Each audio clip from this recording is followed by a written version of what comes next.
तो आइए स्टूडेंट्स, अब हम लोग डिफरेंशिएशन में और आगे बढ़ते हैं और कुछ और फार्मूले हम लोग पहले डिफरेंशिएशन के डिराइव करेंगे, जिससे कि डिफरेंशिएशन का कॉन्सेप्ट हम लोगों का और क्लियर हो जाए।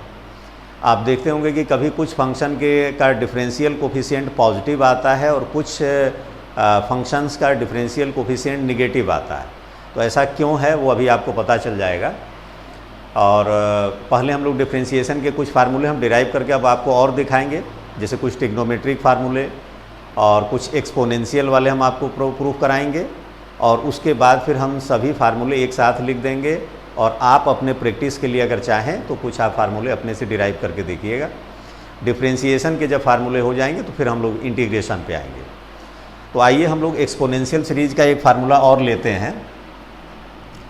कल हमने आपको बताया था differential coefficient of variable power constant का। तो वेरिएबल पावर कांस्टेंट जब हम लोग लेते हैं तो इसका फार्मूला आता है n(x पावर n-1)। आज हम लोग जो फार्मूला डिराइव करेंगे वो होगा कांस्टेंट पावर वेरिएबल। तो उसके लिए क्या है, तो देखिए कांस्टेंट पावर वेरिएबल जो है, जैसे a पावर x है,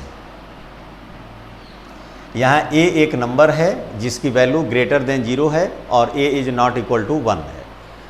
तो a पावर x का फार्मूला एक्सपोनेंशियल सीरीज में देखिए ये होता है 1 plus x by factorial 1 log a base e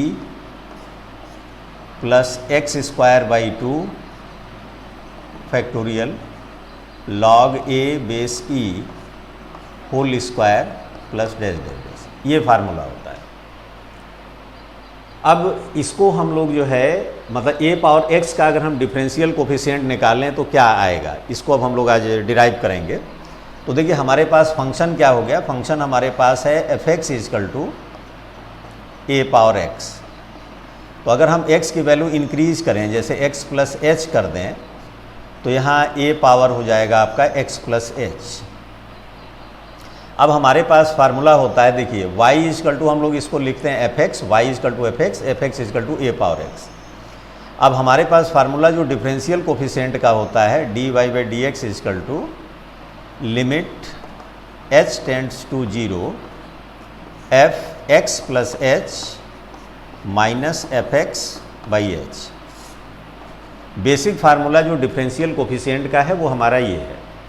अब आप यहाँ पर देखें, हमने fx प्लस h की वैल्यू क्या निकाली वो पुट कर दीजिए। तो ये हो गया limit h tends to 0 fx plus h की वैल्यू हो गई a power x plus h minus fx की वैल्यू हो गई a power x upon h। अब ये हो गया आपका limit h tends to 0 a power x plus h को आप लिख सकते हो a power x into a power h minus a power x upon h। यहाँ पर देखिए क्वेश्चन ये एराइज होता है कि अगर हम h की वैल्यू यहाँ पर डायरेक्ट पुट कर दें तो इसकी वैल्यू क्या आएगी। देखिए अगर हम h की वैल्यू यहाँ पर 0 पुट कर देते हैं तो ये आता है a power x minus a power x, जिसकी वैल्यू 0 हो जाएगी और 0 अपॉन 0 आ जाएगा और 0 अपॉन 0 अनडिफाइंड है। तो हमारा जो है ये प्रयास होता है कि इसको हम लोग तब तक सॉल्व करते रहें तब तक इसको सिंप्लीफाई करते रहें जब तक कि डिनोमिनेटर में जो h की वैल्यू हम लोग 0 रख रहे हैं और डिनोमिनेटर जो 0 हो जा रहा है वो डिनोमिनेटर में 0 आना बंद ना हो जाए। जहाँ पर h की वैल्यू 0 रखने पर डिनोमिनेटर 0 ना हो, बस आप समझ लीजिए वहीं पर अब आपको लिमिट पुट कर देना है। तो यहाँ पर अब आप देखें a पावर x यहाँ पर कॉमन है, तो ये हो गया limit h tends to 0 a power x common हो गया, तो a power h minus 1 upon h हो गया। अब आप देखें a पावर x में h नहीं है, इसका मतलब h के रिस्पेक्ट में यहाँ a पावर x आपका कांस्टेंट की तरह बिहेवियर रखेगा, तो a पावर x को आप बाहर ले सकते हैं। तो ये हो गया आपका a power x limit h tends to 0 a power h minus 1 upon h।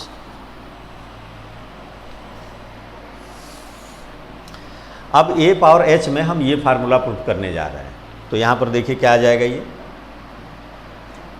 a power x, a power h की वैल्यू अगर आप यहाँ से पुट करें तो देखिए क्या आता है, ये आ जाएगा आपका, पहले लिमिट लिख लें आप, limit h tends to 0 A power H की वैल्यू हो गई 1 plus H by factorial 1 log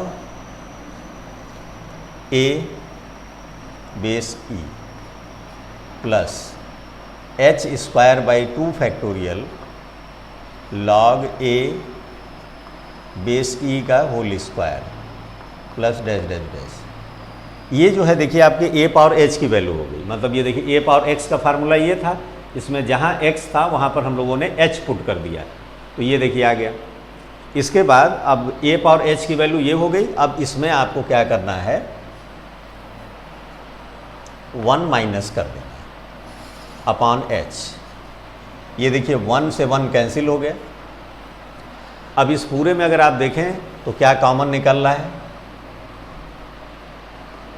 A power X limit H tends to 0। देखिए इसमें कॉमन है आपका H log A base E, ये देखिए कॉमन है, और ये अपॉन एच यहाँ ही है, इसको यहाँ ले लीजिए। और H into log A base ई अगर हम इस पूरे में कॉमन ले लें तो यहाँ देखिए आपका बच रहा है 1 प्लस यहाँ बच रहा है H by 2 factorial log A base E. अगले वाले में आपको ये मिलेगा H square by 3 factorial log A base E इसका whole square plus dash dash dash. अब आप यहाँ पर देखें ये एच से एच कैंसिल हो गया। तो हम लोग का पूरा देखिए प्रयास यही रहता है कि इसको तब तक सिंप्लीफाई किया जाए जब तक कि ये डिनोमिनेटर वाला एच कैंसिल ना हो जाए। जैसे ही डिनोमिनेटर का एच कैंसिल हो गया तो अब ये आप एच की वैल्यू 0 पुट करोगे तो ये अनडिफाइंड होगा ही नहीं। तो अब आप एच की वैल्यू पुट कर दीजिए, तो ये आ गया आपका ए power x log A base ई। देखिए जैसे ही हम एच की वैल्यू पुट कर देते हैं तो फिर लिमिट लिखना बंद कर देते हैं। तो यहाँ देखो जब हम एच की वैल्यू 0 पुट करेंगे तो ये ओवरऑल 0 हो गया, ये भी 0 हो जाएगा, मतलब आगे वाले सभी टर्म्स 0 हो जाएंगे। तो 1 प्लस 0 प्लस 0 प्लस ऐसे होता जाएगा। तो इस तरह से ये हम लोगों को फार्मूला मिल गया ए power x log A base E. ये फार्मूला आ गया d D x of A power X का। मतलब ये जो फार्मूला था वो था वेरिएबल पावर कांस्टेंट, और ये आ गया कांस्टेंट पावर वेरिएबल। अब जैसे इसका एग्जांपल अगर लें हम लोग तो ये है, जैसे अगर आपको लिखना हो D D x of 2 power x, तो 2 पावर एक्स का डिफरेंशियल कोफिशिएंट क्या होगा, तो इसका होगा 2 power x log 2 base E, ये हो जाएगा। तो इस तरह से आप बहुत ध्यान से फार्मूले को याद किया कीजिए। फार्मूले को याद करने के बाद उसमें कौन वेरिएबल है कौन कांस्टेंट है ये चीज़ पहचानना बहुत ज़रूरी है, तभी आप फार्मूले का सही ढंग से अप्लाई कर पाएंगे और आपका क्वेश्चन का आंसर सही आएगा।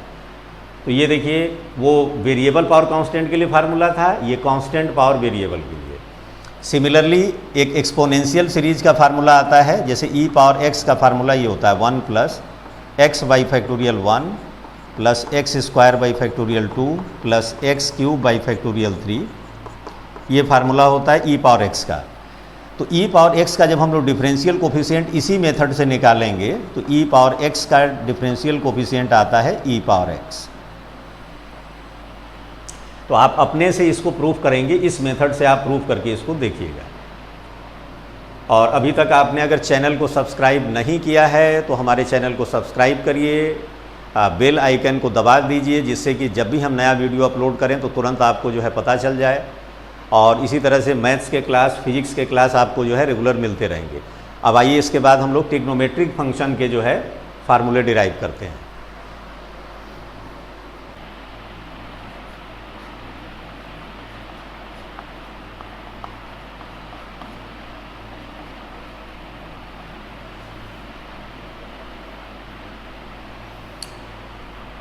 तो अब हम लोग ट्रिग्नोमेट्रिक फंक्शन में जैसे साइन एक्स का डेरिवेटिव हम लोग जो है फाइंड करेंगे, differential coefficient of sine x with respect to x. इसके लिए आपको ट्रिग्नोमेट्री का एक फार्मूला याद रखना पड़ेगा, sine C minus sine D is equal to 2 cos C plus D by 2 into sine C minus D by 2। ये फार्मूला यहाँ अप्लाई होगा। तो फिर हम लोग स्टार्ट वैसे ही करेंगे। हमारे पास फंक्शन है y equal to F x और एफ एक्स की वैल्यू है साइन एक्स। तो हम एफ एक्स प्लस एच अगर निकालते हैं तो इसकी वैल्यू आ जाएगी साइन एक्स प्लस एच। तो d y by d x का फार्मूला हम लोगों का क्या होता है? इसका फार्मूला होता है limit H tends to zero sine, ये पहले हम लोग जो बेसिक फार्मूला वो लिख लें, f x plus h minus f x upon h. तो ये हो गया आपका limit H tends to zero, f x plus h की वैल्यू हो गई sine x plus h, f x हो गया आपका साइन एक्स अपॉन एच। अब आप फिर यहाँ देखिए, अगर हमने यहाँ पर लिमिट पुट कर दी, अगर हमने एच की जगह जीरो रख दिया तो ये sign x minus sine x zero upon zero, फिर देखिए अनडिफाइंड हो जाएगा। तो इसको हम लोग तब तक सिंप्लीफाई करेंगे जब तक ये एक एग्जैक्ट वैल्यू ना आ जाए, एक डेफिनेट वैल्यू ना आ जाए, मतलब अनडिफाइंड नहीं होना चाहिए। तो इसके लिए देखिए हम लोग स्टार्ट कर रहे हैं limit H tends to zero. देखिए इसमें फार्मूला ये अप्लाई करिए sine C minus sine D का। तो ये फार्मूला देखिए इसका है 2 cos C plus D x plus h plus x by 2 into sine C minus D by 2, मतलब x plus h minus x by 2 whole upon h. तो ये हो गया limit H tends to zero 2 cos x plus x 2x plus H by 2 into sine x minus x cancel हो जाएगा, h by 2 whole upon h. अब हमारे पास limit का एक फार्मूला होता है, limit x tends to zero sine x upon x, इसकी वैल्यू होती है 1। मतलब जो साइन के एंगल में है सेम वही वैल्यू अगर इसके डिनोमिनेटर में हो और वो जो एंगल है उसकी वैल्यू जीरो की तरफ अप्रोच कर रही हो तो साइन एक्स अपॉन एक्स की वैल्यू 1 की तरफ अप्रोच करता है। तो ये अप्लाई साइन में भी होता है और टेन में भी होता है। तो ये फार्मूला हम लोग कोशिश करेंगे यहाँ पर अप्लाई करने का। तो यहाँ पर अगर आप ध्यान से देखें तो यहाँ देखिए साइन एच बाई 2 है और यहाँ एच है। तो ये इस 2 को अगर हम डिनोमिनेटर में ले जाएँ तो sine h by 2 upon h by 2 आ जाएगा। तो देखिए जब कई फंक्शन के मल्टीप्लिकेशन का लिमिट निकल रहा हो तो लिमिट का थ्योरम ये कहता है कि सभी फंक्शन के लिमिट को आप सेपरेट करके फिर उसका मल्टीप्लाई कर सकते हो। आप न्यूमरेटर का लिमिट अलग ले सकते हो, डिनोमिनेटर का लिमिट अलग ले सकते हो, ये लिमिट का थ्योरम है ये। तो यहाँ पर देखिए अगर हम इसमें h की वैल्यू 0 पुट करते हैं तो ये अनडिफाइंड नहीं होगा, तो इसलिए हम इसकी लिमिट अलग कर ले रहे हैं। तो देखिए ये ऐसे हो जाएगा, limit h tends to zero और ये हो गया आपका cos 2x plus H by 2 into limit h tends to zero sine h by 2 upon h by 2, ये हो जाएगा। अब आप इसमें वैल्यू पुट कर दीजिए तो देखिए ये हो गया cos 2x प्लस 0 बाई 2 और इसमें अगर हम वैल्यू पुट करते हैं तो ये 1 हो गया। क्यों? क्योंकि देखिए जो यहाँ पर एंगल है वही देखिए अपॉन में है। अगर हम h को 0 की तरफ अप्रोच कराएंगे तो ये एंगल भी 0 की तरफ अप्रोच करेगा और ये भी 0 की तरफ, तो इसमें ये फार्मूला अप्लाई हो जाएगा। तो ये आ गया आपका cos x। तो इस तरह से आपको ये मिल गया d D x of sine x is equal to cos x. तो टिग्नोमेट्रिक वाले कौन कौन से फार्मूले हैं वो आप देख लीजिए। जैसे D D x of cos x अगर आप निकालोगे ठीक इसी मेथड से तो कॉस एक्स का आ जाएगा minus sine x. D D x of tan x अगर आप निकालते हैं तो टेन एक्स का डिफरेंशियल कोफिशिएंट होता है sec square x. Cot x का अगर आप डिफरेंशियल कोफिशिएंट निकालते हो तो ये आता है minus cosec square x. Sec x का डिफरेंशियल कोफिशिएंट अगर आप निकालें तो यह आएगा sec x into tan x. Cosec x का अगर आप डिफरेंशियल कोफिशिएंट निकालते हो तो ये आता है minus cosec X into cot X, और D D x of log X base E का अगर आप निकालते हो इसका डिफरेंशियल कोफिशिएंट हो जाता है 1/x, और D D x of log X base A का लेते हो, जैसे ई के एक्सपोनेंशियल सीरीज को छोड़ करके कोई और अगर बेस में हो, मतलब इसकी वैल्यू 0 नहीं हो सकती है, 1 नहीं होनी चाहिए और ग्रेटर देन 0 होना चाहिए ए की वैल्यू। और एक चीज़ आप ध्यान रखिएगा कि लॉग केवल उन्हीं फंक्शंस के लिए निकाला जा सकता है जिसकी वैल्यू ग्रेटर देन 0 हो। तो लॉग एक्स बेस ए का डिफरेंशियल कोफिशिएंट होता है 1/x लॉग ई बेस ए। तो ये डिफरेंशिएशन के ये सब फार्मूले हो गए। इसमें से जितने भी फार्मूले इसमें डिराइव किए गए हैं सभी फार्मूले इसी से डिराइव किए जाते हैं। अब इसके साथ जैसे कुछ ट्रिग्नोमेट्री के फार्मूले यूज होते हैं तो वो फार्मूला आप अपना नोट कर लीजिए। जैसे अभी हमने वहाँ पर लिखा, जैसे अगर sine C plus sine D का फार्मूला लेंगे आप तो ये होता है 2 sine C plus D by 2 into cos C minus D by. फिर cos C plus cos D का फार्मूला अगर आप लेंगे तो ये आता है 2 cos C plus D by 2 into cos C minus D by. Cos C minus cos D का फार्मूला अगर आप लेते हैं तो ये आता है -2 sine C plus D by 2 into sine C minus D by. अच्छा, कभी कभी आप ये देखेंगे कि जैसे कुछ फंक्शन का डिफरेंशियल कोफिशिएंट अगर आप देखें तो पॉजिटिव आता है, कुछ का निगेटिव आता है। तो ये क्यों ऐसा हो रहा है? उसका रीज़न देखिए ये है कि जब भी आप किसी फंक्शन का डिफरेंशियल कोफिशिएंट निकाल रहे हो तो आप रियल में निकाल क्या रहे हो? आप याद करिए, रियल में जो d y by d x है वो ये है ना, ये है limit delta x tends to 0 delta y by delta x. तो अगर आप x को इंक्रीज़ कर रहे हो, x के इंक्रीज़ करने से y भी इंक्रीज हो रहा है तो डिफरेंशियल कोफिशिएंट आपका पॉजिटिव आएगा, और अगर x को इंक्रीज़ करने से y डिक्रीज हो रहा है तो डिफरेंशियल कोफिशिएंट निगेटिव आएगा। तो यहाँ पर ये मतलब हुआ, जैसे इसका डिफरेंशियल कोफिशिएंट निगेटिव आ रहा है, इसका मतलब हुआ कि जैसे जैसे एंगल x आप इंक्रीज करोगे तो x के इंक्रीज करने से y डिक्रीज होगा, मतलब cos x की वैल्यू डिक्रीज हो रही है, इसीलिए इसका डिफरेंशियल कोफिशिएंट निगेटिव आ रहा है। तो जहाँ जहाँ डिफरेंशियल कोफिशिएंट निगेटिव आ जाए तो आप समझ जाइए कि इंडिपेंडेंट वेरिएबल को इंक्रीज करने पर डिपेंडेंट वेरिएबल डिक्रीज हो रहा है, इसीलिए डिफरेंशियल कोफिशिएंट निगेटिव आ रहा है। तो इस चीज़ को आप ध्यान रखिएगा।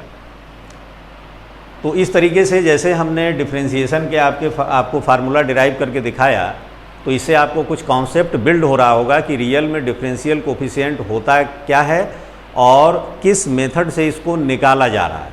तो ये बेसिक चीज़ें आप समझ लीजिए। जैसे हमने एक एक फार्मूले आपको डिराइव करके दिखाए हैं, और बाकी फार्मूले अगर आप चाहें तो सेल्फ आप डिराइव करके देखिएगा और फिर देखिएगा कि आपको जो है ये कॉन्सेप्ट समझ में आ रहा है कि नहीं। 11th क्लास के स्टूडेंट्स को ये इसको बोलते हैं डिराइवेशन ऑफ, मतलब finding derivative of trigonometric function या finding derivative of any function by first principle. तो फर्स्ट प्रिंसिपल से जब भी आप जो है ये फर्स्ट डेरिवेटिव निकालते हैं तो ये 11th क्लास में 5 मार्क्स 6 मार्क्स में एग्ज़ाम में दिया जाता है। तो इसकी आप प्रैक्टिस अच्छे से कर लीजिएगा 11th क्लास के अगर आप मैथ्स के स्टूडेंट हैं तब। और बाकी जैसे बायो के स्टूडेंट अगर हैं तो उनके लिए फिजिक्स में बेसिकली आप समझें तो ये फार्मूला यूज होगा। तो ये फार्मूला उनको याद कर लेना है, और ये मेथड जो बताया जा रहा है इससे वो कॉन्सेप्ट बना लें कि रियल में ये डिफरेंशिएशन होता क्या है।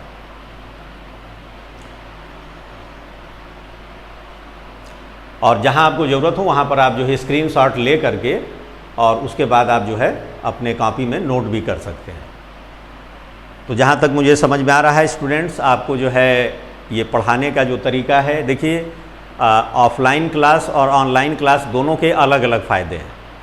ऑनलाइन क्लास जो होता है वो एक तरह से समझें तो आपके लिए जैसे टॉनिक का काम करता है। एक तरह समझें जैसे अगर आप खाना ना खाएं और खाना ना खा करके अगर आप टॉनिक पिएं तो क्या आपको ताकत महसूस होगी? तो तो सेम वही चीज़ है कि आप अगर सक्षम हैं तो आप ऑफलाइन क्लास को ज़रूर ज्वाइन करें, क्योंकि ऑफलाइन क्लास में क्या होता है कि टीचर स्टूडेंट का डायरेक्ट इंटरेक्शन होता है। आपके अंदर कोई जैसे डाउट आया, कोई प्रॉब्लम आया तो आप डायरेक्ट उसको पूछ सकते हैं।